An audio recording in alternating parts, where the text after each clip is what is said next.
সুপ্রভাত বন্ধুরা, আজ হলো 28শে ফেব্রুয়ারি শনিবার। আজকের বরাক উপত্যকা সহ সমগ্র আসামের খবরগুলি হলো: 11 মার্চ পাবেন অরুণোদয়ের 9,000 টাকা।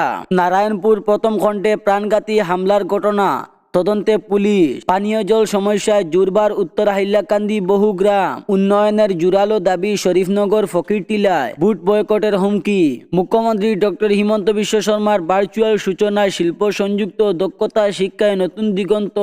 প্রধানমন্ত্রীর সফর ঘিরে সাংগঠনিক তৎপরতা জোরদার। শিলচরে হচ্ছে 103 কোটির প্রথম 5 তারা হোটেল। হিমন্ত বিশ্ব শর্মা। 11 মার্চ পাবেন অরুণোদয়ের 9,000 টাকা।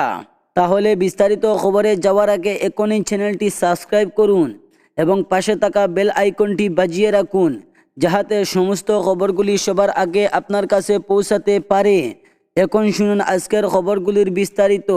11 মার্চ পাবেন অরুণোদয়ের 9,000 টাকা।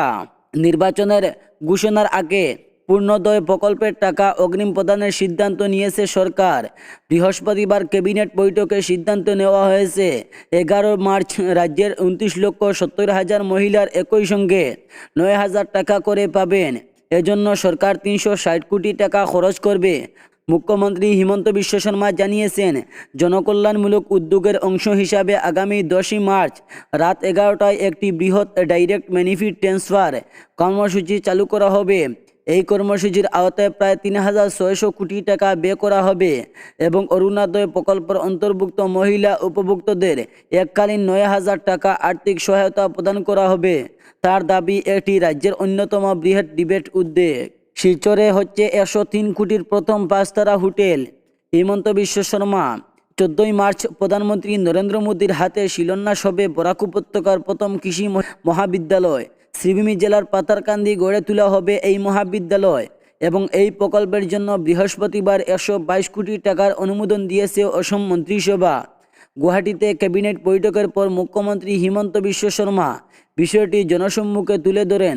এদিন বেশ কয়েকটি গুরুত্বপূর্ণ সিদ্ধান্ত নেওয়া হয়েছে এবং মুখ্যমন্ত্রী জানিয়েছেন, শিলচরে 103 কোটি টাকা ব্যয় গড়ে উঠবে উপত্যকার প্রথম 5 তারা হোটেল। প্রধানমন্ত্রীর সফর ঘিরে সাংগঠনিক তৎপরতা জোরদার। প্রধানমন্ত্রী নরেন্দ্র মোদী আসন্ন সফরকে কেন্দ্র করে বরাক উপত্যকার রাজনৈতিক ও সাংগঠনিক তৎপরতা তুঙ্গে। বৃহস্পতিবার শ্রীভূমির এক প্রস্তুতির সভায় দলের 2 নেতা সংসদ কনাদপুর কায়স্থ রাজ্যের মন্ত্রী কৃষ্ণেন্দু পাল উন্নয়নমূলক প্রকল্প, নির্বাচনী কৌশল এবং সাংগঠনিক শৃঙ্খলা নিয়ে বিস্তারিত বক্তব্য রাখেন। কনাদপুর কায়স্থ তার বক্তব্য বলেন, কয়েকদিন আগে কেন্দ্রীয় গৃহমন্ত্রী বরাকে এসে ভাইব্রেন্ট ভিলেজ প্রোগ্রামের দ্বিতীয় পরিযোজনার সূচনা ও ব্যাখ্যা দেন। তিনি দাবি করেন, বরাক উপত্যকার যোগাযোগ অমূল্য পরিবর্তন ঘটেছে বর্তমান সরকারের আমলে। উন্নয়নের জোরালো দাবি শরীফনগর ফকিরটিলায়। বুট বয়কটের হুমকি। দক্ষিণ করিমগঞ্জের অন্তর্গত শরীফনগর ফকিরটিলা গ্রামের সবুজ ঘেরা প্রকৃতির মধ্যে অবস্থিত হলেও দীর্ঘদিন ধরে মৌলিক সুবিধা থেকে বঞ্চিত এক জনপদ।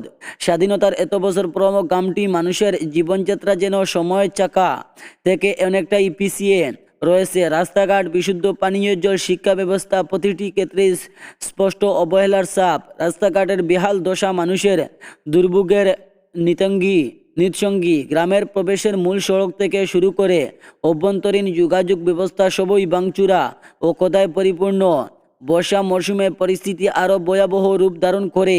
হাটসুমান গাতা জলদাতা আর পিচ্ছিল পথে চলাচল করে যেন প্রতিদিন সংগ্রাম। বিশেষ করে স্কুল পড়ুয়া ছাত্রছাত্রীদের কষ্টের সীমা নেই।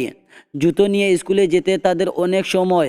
অভিভাবকদের নিরাপত্তার কথা ভেবে সন্তানদের স্কুলে পাঠাতেই দ্বিধাবোধ করেন তারা।